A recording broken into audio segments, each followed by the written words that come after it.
République, oui, si la République, on en parle encore. Cette fois-ci, dans votre nouveau numéro de l'émission Décryptage, qui fait la lecture pour vous avec un acteur sociopolitique sur ce plateau de l'actualité sociopolitique de la République démocratique du Congo. Mesdames et messieurs, je vous souhaite bienvenue à ce nouveau numéro qui reçoit pour vous ce soir, le lundi 15 juillet 2024, Oscar Béa, à qui je dis bonsoir. Bonsoir mon frère journaliste. Vous allez bien?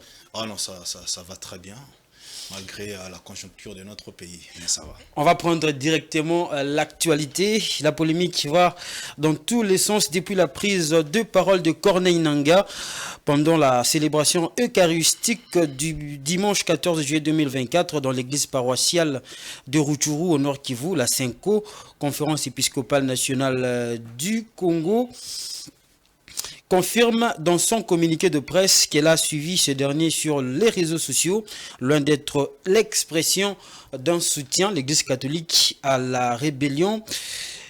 Comme certaines personnes de mauvaise foi le pensent, la CENCO souligne dans son communiqué de presse qu'il s'agit plutôt d'un incident survenu à la grande surprise du prêtre officiant dans le contexte que chacun peut imaginer.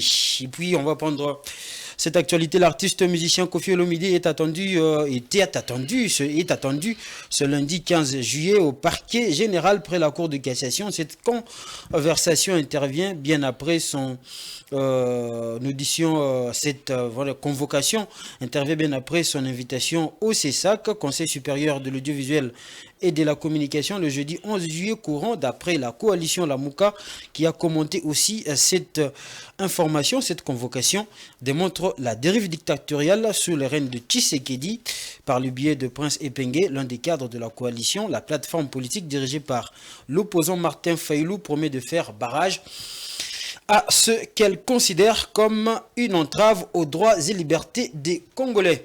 Et puis l'ancien vice-gouverneur et actuel sénateur exprime sa totale déception vis-à-vis du pouvoir de Félix Tshisekedi. Là, c'est Gérard Gekoko Moulumba. C'est ce que j'observe actuellement dans les divers organes de l'État, exécutifs et autres, n'est que déception. Déception du président de la République, chef de l'État, qui a totalement fait confiance à ceux qu'il a confié des responsabilités. Déception du peuple qui a appuyé et aimé son chef. On peut lire dans la presse. Il y a aussi cette information, la dernière, l'ex-ministre des Finances Nicolas Kazadi Ndjouzi pourrait regagner Kinshasa ce mercredi 17 juillet 2024 après l'avoir quitté secrètement le 30, secrètement, ça c'est le commentaire du journal, le 30 juin dernier pour Paris en raison des soins de santé, sauf changement de dernière minute. L'ancien argentier de la République démocratique du Congo va retrouver la capitale congolaise après un bref séjour de 13 jours en Europe. L'autorisation de sortie qui lui avait été accordée par le procureur général près la Cour de cassation était de 15 jours. Oscar Béa, plus de peur que de mal. Aujourd'hui, on a beaucoup râlé ici que Nicolas Kazadi est parti. Nicolas Kazadi s'est enfoui avec l'argent de la République. Et là, la nouvelle vient de tomber. On va voir Nicolas Kazadi regagner la capitale congolaise. Je salue la pression populaire. Ah, c'est la pression populaire ou bien... Je salue les Congolais des diasporas. Je salue les compatriotes congolais qui sont en France. Ils ont exercé une pression sur la personne de Nicolas Kazadi. Et cette dernière n'a pas pu rester librement, calmement en Europe. Il s'est retrouvé dans l'insécurité. Messieurs les journalistes, ne croyez pas que Nicolas Kazadi rentre au pays avec sa propre volonté. Je dis non. C'est à cause de la pression de nos frères diaspora qui sont précisément en France, en Belgique, en Allemagne. Nicolas n'avait pas où sillonner. Ah, ça c'est vous qui le dites. Nicolas n'avait pas où fouler ses pieds en Europe. C'est vous qui le dites. Parce qu'il était dans les visières de tous les Congolais qui sont là-bas. La raison pour laquelle les messieurs s'est décidé de rentrer au pays, venir affronter la justice congolaise. Et en plus aussi, je tiens à remercier également les Congolais qui sont au pays. Parce que c'est toute personne qui n'a pas cessé d'appeler le président de la République à ouvrir l'œil. Et ce sont les Congolais qui ont condamné les comportements de la justice congolaise. Il rentre quand même par sa propre volonté. J'avance, monsieur le journaliste. Par sa propre volonté, on doit quand même souligner cela. Toutes les mamans congolaises qui ont saisi de cette affaire ont appelé la justice à faire un bon travail. C'est la même justice qui a autorisé sa sortie. Je vous dis, vous êtes quand même au courant. c'est une joie immense. Je suis au courant. C'est la justice qui a autorisé sa sortie. Mais c'est la justice qui est malade. Ça, c'est pas un problème. Nous connaissons le mode d'opération de la justice congolaise. Mais il est rentré. Il faut saluer quand même aussi l'acte de la personne. Jusque-là, Nicolas Kazadi n'est pas encore rentré. Il s'est comporté en bon citoyen, justement. On a annoncé son retour. Nous voulons les voir. Et ces jours-là, je demande à tous les Congolais, les habitants de Tchangou, de rester calmes tout au long du boulevard, en train d'observer comment Nicolas rentre. Il se serait comporté en bon citoyen. Non, il rentre, ce n'est pas... Parce qu'il se reproche de rien. Non, ce n'est pas parce qu'il est un bon citoyen. C'est parce qu'il a eu une pression populaire. Et si nous continuons, si les peuples congolais, nous continuons avec cette pression, je crois que les détournements vont diminuer dans notre pays. On sent que la justice a un problème. Maintenant, nous, les peuples congolais, nous allons changer les systèmes. Si nous apprenons que dans telle institution, dans tel ministère, qu'il y a eu détournement, la clameur publique va jouer son rôle. Et aujourd'hui, messieurs les journalistes, vous constatez que Nicolas Kazadi, en soi, il était parti pour dire bon. Ne craignez-vous pas que là vous appelez à la justice populaire? J'appelle à la clameur publique. La clameur publique est normale et c'est juridique. C'est comme les dossiers de Nicolas Kazadi. Mon frère, dans ces pays, il y a les gens qui ont détourné des 300 millions de dollars, des 200 millions de dollars, 150 millions de dollars. Mais à l'époque, les peuples congolais ne savaient pas quoi faire. Mais aujourd'hui, avec les travail abattus par votre confrère, que j'ai salué en passant, Israël Mutombo, les journalistes d'investigation, voilà, les peuples congolais est arrivé à comprendre que l'argent détourné dans les dossiers forage et lampadaire, c'est notre argent et nous devons réclamer. Il y a déjà une sentence par rapport à ça. On vous parle de 80 millions de dollars. Et jusque-là, nous avons 28 forages. Même si ces forages devraient nous donner les sangs de Jésus-Christ. Le parquet parlait de 33. Mais prenons 33 ou bien 28. Acceptons, je vous les concède. 28 forages. L'argent décaissé, c'est déjà quelque chose de 80 millions de dollars. Mon cher ami, il n'y a pas match. Si vous divisez 33, c'est-à-dire 80 millions de dollars divisé par 33, c'est-à-dire un forage, c'est fait à 1 million quelques de dollars. On dit non, ça ne peut pas se faire comme ça, monsieur le journaliste. Ici, l'argent a été détourné. Nous attendons que la justice puisse faire son travail. Et les peuples congolais... Vous dites déjà que l'argent a été détourné, mais vous attendez encore la justice. Mais c'est la justice qui doit... Ce n'est pas contradictoire, ça. Mais c'est la justice qui doit sanctionner les détournements. Vous affirmez déjà que le détournement a été constaté. Quand est-ce qu'on parle de détournement? C'est quand il y a... D'abord, dans ces dossiers, il y a ce qu'on appelle surfacturation, messieurs les journalistes. Lui-même, le ministre... L'ex-ministre, l'ancien ministre... C'est pas son problème. Non, l'ancien ministre... Sur les plateaux de la RTNC, il a reconnu qu'il y a eu surfacturation. Mais ici, le problème de nous, les peuples congolais, c'est quoi? Nous voulons voir où est-ce qu'on a construit les forages. Les 28 là, quand même, vous les avez vus. Même si c'est 50, c'est insuffisant. Vous les avez vus quand même? Oui, nous avons vu les 28. Selon nos enquêtes, nous avons vu les 28 forages. Mais les restes, mon cher, est-ce qu'on peut fabriquer ou bien construire 28 forages pour 80 millions de dollars? Même au ciel, même aux États-Unis, ça ne peut pas se faire comme ça, monsieur le journaliste. Et ces forages devraient servir nos mamans qui restent au village. À un certain moment, parce que nous sommes dans la capitale, nous vivons un tout petit peu bien. Mais vous pensez aux mamans qui sont à Kabeakamanga, chez les chefs de l'État, dans son village natal. Est-ce que vous pensez aux mamans qui sont à Kindu, à Maniema, à Nituri? Quand vous détournez l'argent pareil, vous êtes plus que Corneille Nanga. Quand vous détournez l'argent pareil, vous êtes plus que Paul Kagame. C'est être plus qu'un sanguinaire. C'est toute une génération tuée en détournement. Monsieur le journaliste, d'ailleurs, moi je dis, félicitations monsieur Nicolas Kazadi.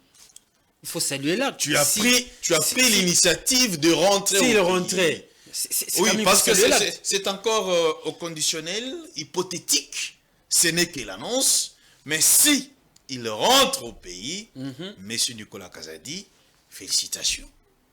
Nous voulons voir clair dans les dossiers forage et lampadaire. Ça va aussi de son image. Où est parti? Et d'ailleurs, ça va soigner d'abord l'image du président de la République.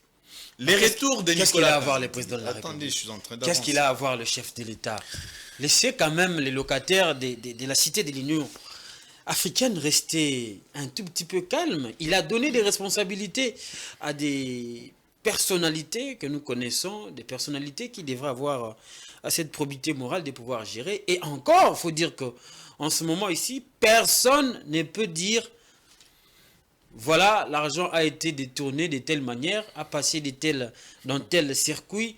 Personne, jusque-là, nous sommes toujours dans ce qu'on a déjà un peu entendu. Les retours de Nicolas Kazadi va d'abord soigner l'image du président de la République. Pourquoi je l'ai dit? Parce que le président de la République est le magistrat suprême. D'un. Ça va soigner l'image du régime Fachi. Ça va soigner l'image de la justice congolaise. Parce que le départ de Nicolas a prouvé à la face du monde que... Seulement le retour va soigner l'image. Exactement. Seulement les retours, tout simplement. Parce que son départ... Il savait aujourd'hui qu'il est innocent. Sur toute la ligne. J'avance, ça, ce n'est pas un problème. Voilà. C'est la justice qui va décanter la situation. J'aimerais que ça soigne aussi l'image de la justice. Et ça sera pour bientôt. Parce que nous voulons que les dossiers forage et lampadaire, que ce soit dans une audience publique, télévisée par la RTNC, comme ça s'est fait avec... les dossiers 100 jours de Vital Kamere. Donc tous les inculpés ont été libérés, acquittés. Ça c'est... Nous avançons. Ici, nous avons monsieur Robota, François Robota, qui a été mappé. Gimi Koulou aussi. Qui a été mappé, il est en prison. L'initiateur du projet. Je dis qui a été mappé, qui est en prison. Je parle de François Robota. Nous avons Mike Kasenga. Qui est en prison. Mais nous apprenons que monsieur Samba Batieli, l'homme de lampadaire. L'homme des lampadaires, l'entrepreneur, a pris la poudre d'escampette. On ne sait pas qu'est-ce qui se passe. Et nous appelons les services de sécurité à la vigilance. Le dossier lampadaire n'a pas encore fini. Mais Samba Bacheli, selon nos câbles très sûrs, le monsieur aurait pris la fuite vers l'étranger. J'aime votre prudence. Exactement. Aurait pris la fuite. Oui. Je reprends ma question. Aujourd'hui, s'il s'avère que Nicolas Kazadi n'a pas détourné l'argent des forages et des lampadaires, vous aurez le courage. Vous aurez le courage. Je parle de vous parce que ce n'est pas que vous qui parlez de cette situation. Il y a aussi d'autres analystes politiques qui parlent de cette situation avec hargne, avec beaucoup de... Il y a d'autres même qui ne sont pas élégants comme vous, qui vont même dans les insultes. Vous aurez le courage de dire quand même un petit pardon. C'est ça aussi, hein, l'élégance, c'est ça aussi. Hein, parce que vous aurez été, je ne sais pas, trompé par certains éléments ou vos enquêtes, comme vous le dites, vous, les gens de la société, vous de la société civile. Mon frère, des personnes ont été déjà mappées dans ces dossiers-ci. Quand est-ce qu'un magistrat mappe un suspect? C'est quand il y a les indices sérieux de culpabilité. On a mappé qui? on a mappé M.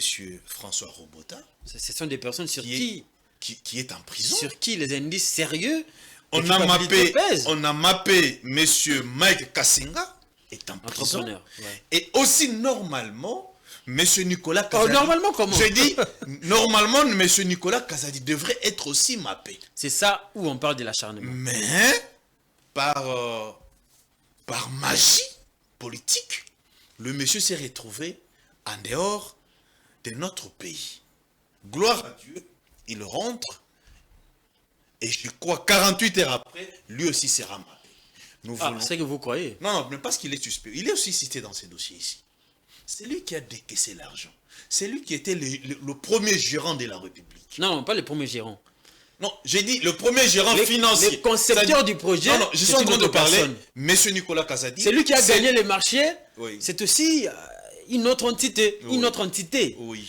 Lui, il n'est que les courroies par lequel l'argent est passé. L'argent de l'État, malheureusement. Et sur ce plateau, je vous informe. Selon nos recherches, nos enquêtes, la société qui a gagné ces marchés ici aurait bénéficié par forage 60 000 $. Là, ça c'est un élément nouveau à vérifier. C'est là où maintenant les bas blessent. À vérifier. J'ai dit la société qui a gagné le marché de forage aurait bénéficié par forage 60 000 $. Mais ici, on nous parle de 297 000 $, presque 300 000 $ par forage. C'est à ce niveau-là que nous voulons voir. Il faut voir que la justice puisse éclairer qu'est-ce qui se passe. Et en plus aussi, acceptons qu'un forage revient à 300 000 $, selon Nicolas Kazadi et ses complices.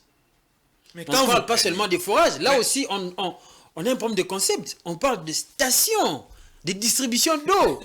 C'est un peu très lourd qu'un forage. Apparemment, on lit là Nicolas Tony. Quand on parle de stations, de traitement d'eau, voilà. Moi, je suis allé voir ce qui a été fait parmi les 33 ou bien les 28. C'était où déjà? Mais je suis allé voir 2 au niveau de Tanganyika. Et mon frère, ce sont des forages simples. Que vous pouvez faire ça chez vous à 12 000 $. Il n'y a pas de station. Je connais un acteur politique qui s'appelle Georges Milumbu. Il reste à Mongafula. Il venait de construire un forage. Il a dépensé 18 000 $. Un forage moderne. Mais ici, c'est à 300 000. Acceptons que le forage est à 300 000 selon Nicolas Kazadi, parce que le forage de Nicolas pourra nous donner le sang de Jésus-Christ. Et dès que nous buvons cette eau, ou bien ce sang, nous aurons la vie sauve. Ça, ce n'est pas un problème.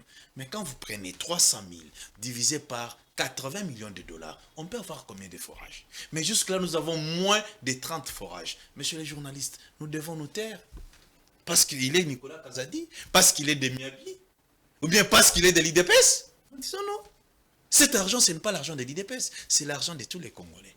Voilà la raison pour laquelle nous parlons de lui. Si Nicolas n'avait pas occupé les postes de ministre des Finances, moi je ne devrais pas venir sur ces plateaux parler de Nicolas. Et qui connaissait Nicolas dans ces pays? C'est parce qu'il a bénéficié de la confiance du chef de l'État à être nommé comme ministre des Finances. Et l'argent qu'il gérait, c'est notre argent. Quand même, nous avons le droit de savoir. Bon, on a dit ce qu'est Wapi. C'est ce que la justice va nous faire découvrir. Cette fois-ci, nous attendons voir la justice. Nicolas rentre. Le peuple a fait pression. Nicolas n'a pas pu rester en Europe. Nicolas rentre au pays. Nous attendons maintenant voir. Il rentre par la pression. Il ne rentre pas la pression, mon frère ami. Ce n'est pas par sa propre volonté. D'ailleurs, il a même l'intention de quitter l'Europe pour aller aux États-Unis, mais ça n'a pas tenu. Vous savez qu'il en a, les moyens. Le monsieur rentre. Il en a les moyens, mon frère. Mais les temps justifient. Les messieurs rentrent au pays. Nous voulons voir la justice à l'œuvre. Et la génération sans impunité appelle les magistrats à être sérieux. S'il vous plaît. Sans la justice forte, oublions l'état des droits. Voilà, sans la justice forte, oublions l'état des droits. Et moi, je ne suis pas sceptique, je ne suis pas aussi positif, mais j'attends les veredicts de la justice. Moi, je crois que c'est que les Congolais. Maintenant, ce qui fait peur, c'est quoi, mon frère? Tous les Congolais attendent. Ce qui fait peur dans ces dossiers. Tous les Congolais attendent, c'est la justice de faire son travail. Exactement. Mais ce qui fait peur dans ces dossiers, c'est quoi? Il y a aussi des choses qui font peur. Oui, c'est un dossier où on nous parle des millions. Je suis en train de voir nos magistrats ici devant un 500 000 $. Qu'est-ce qui va se passer? Dieu seul le sait. Vous êtes sûr que vous êtes là dans les supputations? Non, vous êtes en train d'extrapoler. Je connais les modes de fonctionnement de la justice. Ah, heureusement que vous connaissez. Heureusement que le chef de l'État a dit que c'est une justice malade qui mérite d'être soignée.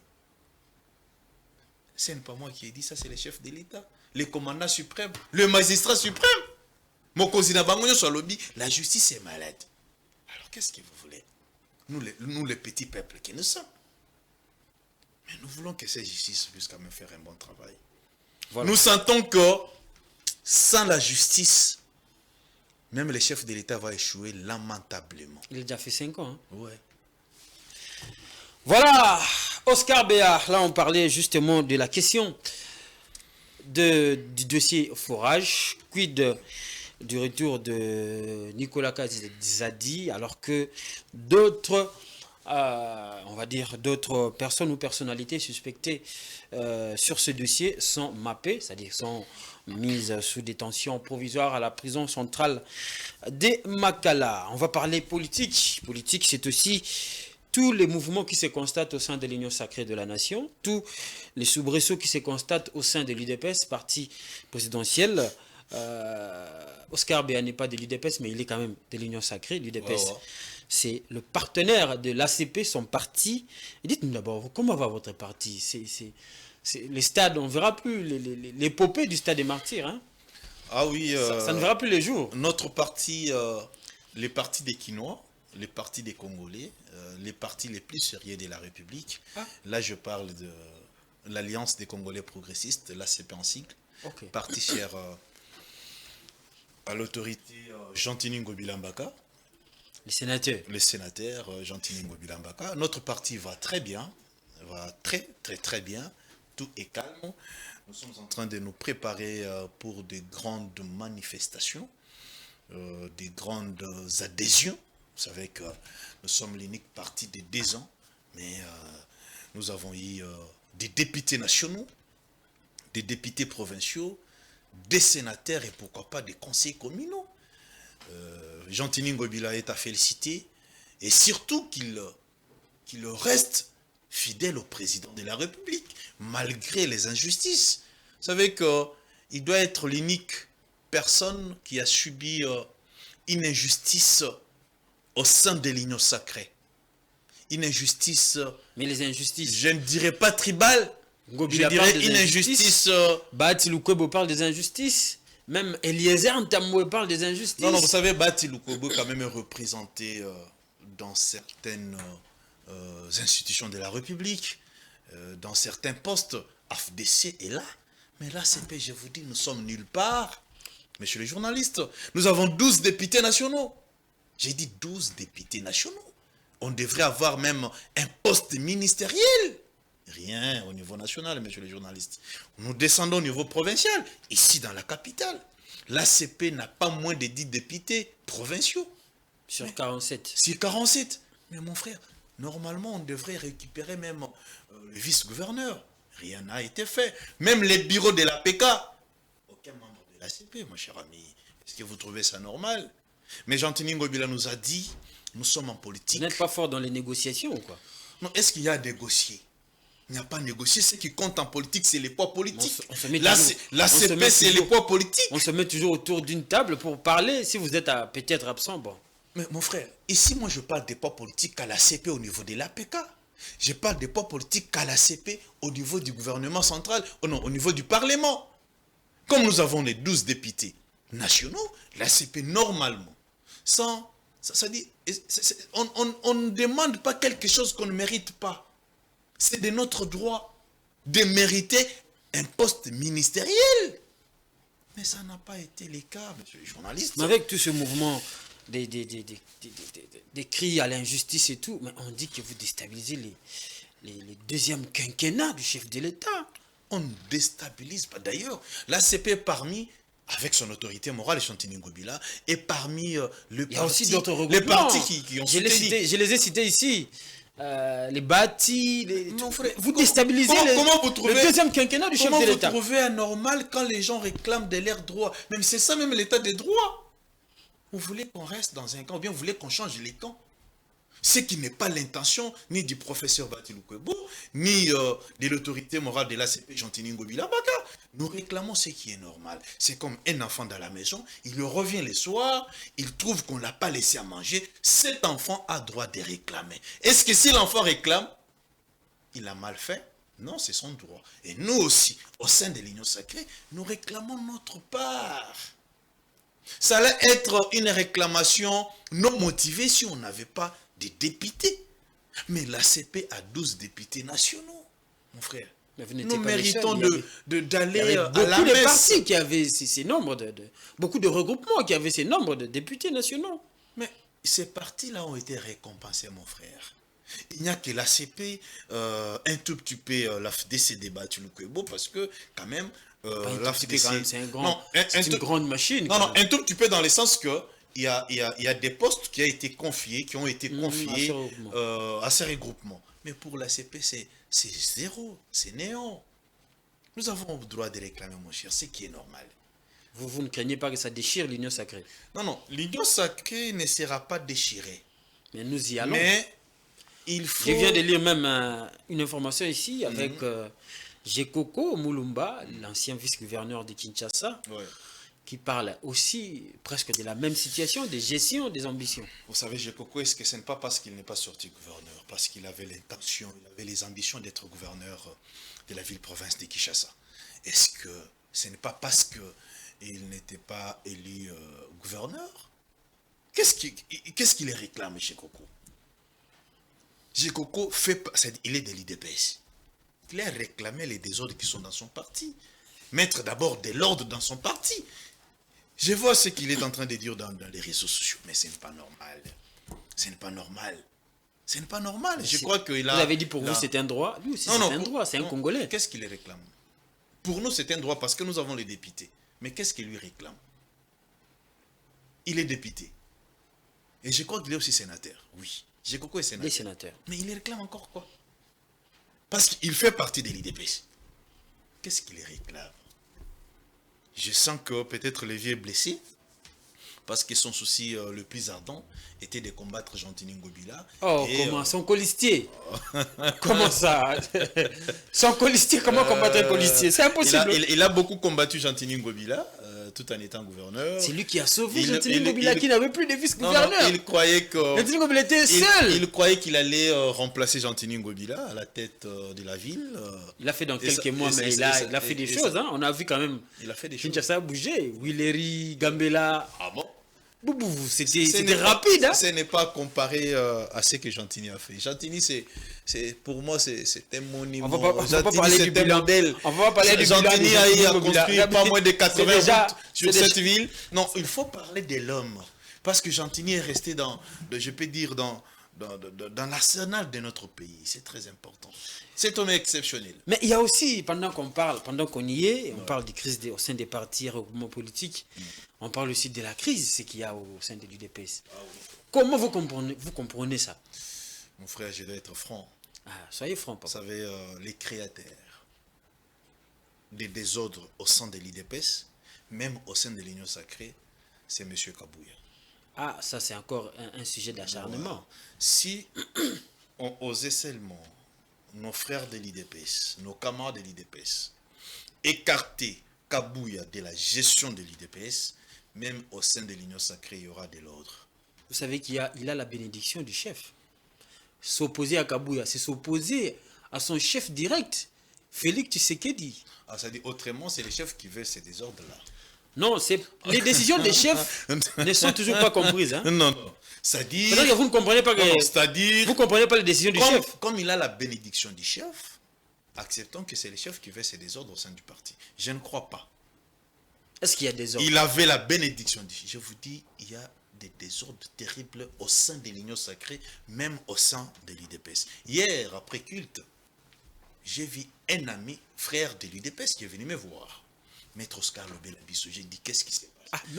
Un ami de l'UDPS, oui, l'ami de notre parti. Exactement. Il me dit, là au compte. mon cher, nous avons déposé 105 000 francs pour les gestions d'ambition.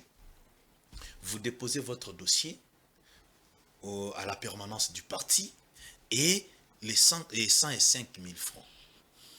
Prenez le nombre de tous les cadres de l'UDPS.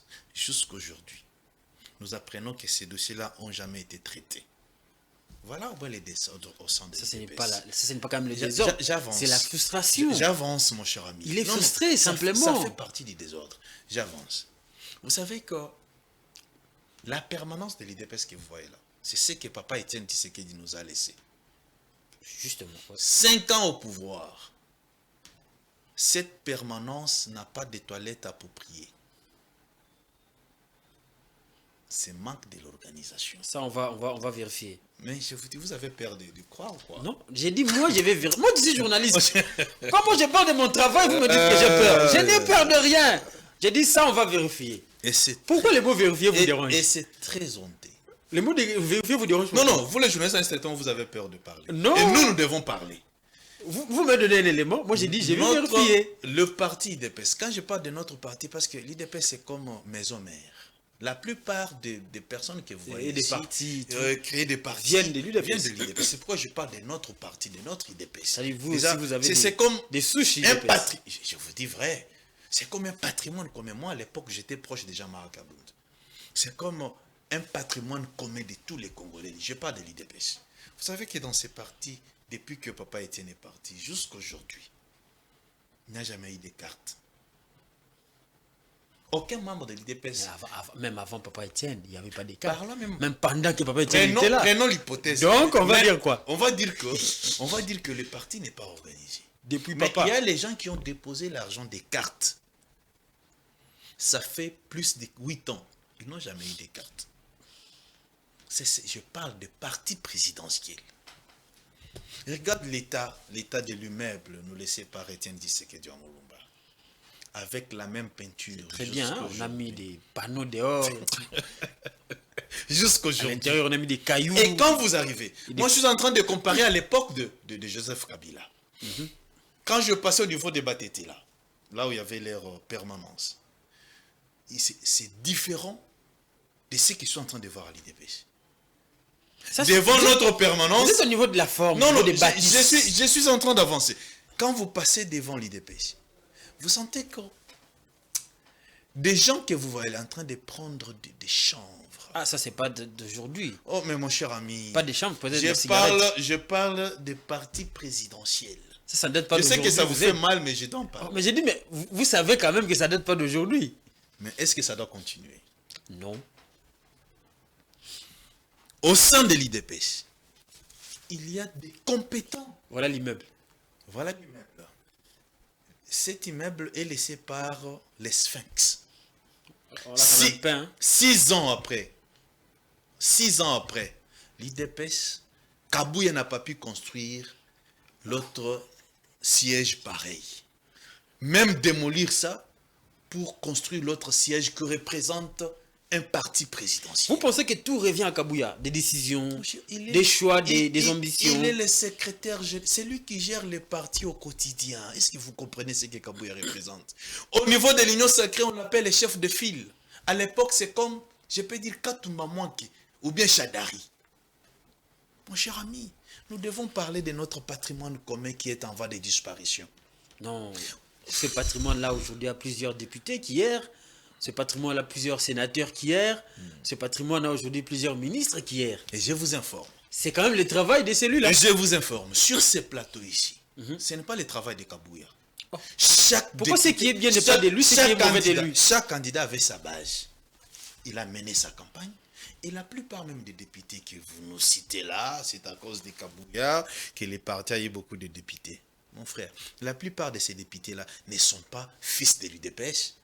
Ils viennent des partis mosaïques. Vous voulez qu'on puisse ouvrir, c'est-à-dire Non, décanter des histoires sur ces plateaux? On prend quand même et la plupart des députés, l'exemple. je me répète, la plupart des députés. Vous allez nous dire sur ce plateau que Peter Kazadi n'est pas de l'UDPS. Mais sur combien? Sur 300 quelques des députés? Sur 300 quelques des députés, vous nous parlez de Peter Kazadi. Non, j'ai dit, j'ai Et aujourd'hui, nos amis combattants de l'UDPS, qu'est-ce qu'ils accusent Kabouya? C'est ça le grand problème. Ouais, ils accusent Kabouya de vendre les postes réservés aux combattants. Mon frère, ça c'est grave. Sous prétexte que les combattants n'ont pas un niveau. Ah bon? Pendant 5 ans, on devrait envoyer ces combattants aux études. Ces combattants n'ont pas un niveau. Selon Kabouya, ces combattants n'ont pas un niveau. Et c'est pourquoi il est en train de vendre, c'est-à-dire... Il n'a pas dit, vous êtes conscient, non? Mais mon cher ami, aujourd'hui, il y a les gens qui ont eu des postes au nom de l'IDPS, mais qui ne sont pas de l'IDPS. Monsieur le journaliste, on ne doit pas temporiser. Même au sein de l'Union sacrée, même comportement. C'est pourquoi je dis... Il y a des ministres qui ne sont pas de l'Union sacrée. Il y a des ministres qui ne sont pas de l'Union sacrée. Je peux vous citer ici. Je sais que je perds aussi de l'invitation de la justice demain. Il y a des gens qui ne sont pas de l'Union sacrée, même qui sont de l'Union sacrée, mais qui... On leur nom. Pouvoir discrétionnaire du chef de file de l'Union sacrée. Ah. Voilà ce qui crée des problèmes au sein du parti. Vous voyez que tout ne revient pas à Kabouya. Même au sein de l'Union sacrée. Ici, la personne qu'il faut écarter pour qu'il y ait ordre au sein du parti, même au sein de l'Union sacrée, c'est M. Kabouya. Si, d'ailleurs, il est sénateur. Il est aussi député national. Non, il a abandonné le Sénat pour l'Assemblée nationale. Ah, Seigneur Jésus. Mais oui, il a laissé son poste de Sénat, de sénateur à quelqu'un d'autre, son premier suppléant. Il laisse la place aussi aux autres. Oh, mais il a laissé déjà la place à une autre personne. L'IDPS n'est pas un bien privé de M. Kabouya. Qu'il a siégé, au sein de l'IDPS, il y a des gens compétents qui peuvent aussi gérer le parti pendant les 4 ans qui restent. Mais laissez Kabouya encore là-bas. Bon, c'est la tête de Kabouya qui dérange. Mais c'est Kabouya qui dérange. Vous croyez que c'est qui dérange? C'est Kabouya qui dérange, c'est clair, même tout le monde l'a dit. C'est Kabouya qui dérange. Mon frère, quand on prend les postes réservés aux combattants, on donne ça à d'autres personnes. Je peux descendre ici à Lubumba. Je peux citer. Quand est-ce que le gouverneur du Katanga, qui a voulu être de l'IDPS? Quand? Depuis quand Kiaboula est de l'IDPS? Je peux encore vous citer d'autres personnes que Mesdames et messieurs, nous tendons vers la fin. Je peux citer l'autre ministre. Nous tendons vers la fin de cette émission. La dame ici qui a été nommée, je refuse de citer son nom. Elle n'a jamais été de l'IDPS. Mais elle a été nommée sur la liste de l'IDPS. Vous trouvez ça normal? Et les combattants vont rester... un parti libre. Les combattants vont rester calmes. C'est l'administration du parti qui connaît les adhésions. Les gens qui ont souffert. Ça ne se gère pas dans la rue. À un certain moment, il faut être aimé. Même les combattants là que vous défendez. Nous étions dans cette ville. Vous ne connaissez pas tous les combattants. Nous étions dans cette ville ici. Nous connaissons dans quelles conditions les combattants ont été gazés ici par Joseph Kabila, avec des gaz lacrymogènes. Même Kabouya a été gazé. Et tous ces gens-là n'étaient pas là. Moi, je me pose la question, est-ce que l'IDPS qui gère le pays aujourd'hui, c'est l'IDPS de Papa Étienne ou bien c'est l'IDPS de Kabouya? Si c'est l'IDPS de Papa Étienne, Kabouya doit laisser la place. Mesdames et messieurs, nous sommes arrivés à la fin de cette émission. Merci à vous de l'avoir suivi. C'était Oscar Béa. On a parlé justement de quid de la situation ou de l'affaire des forages, du projet de construction de forages. Il y a des bruits, des détournements qui pèsent autour de ce dossier. On a parlé aussi des prétendus ou présumés désordres qu'il y a au sein de l'Union sacrée. Il y a un camp qui pense que Augustin Kabouya est à la base du désordre qu'il y a au sein de l'Union sacrée, mais aussi au sein de l'UDPS. Prochainement, nous allons chercher pour vous quelqu'un qui y pense le contraire, et ça sera sur ce plateau dans Géopolis Télévision. Ça sera pas long, ça sera ce mercredi. Restez bien, restez en paix. Au revoir, on se voit pour le prochain numéro.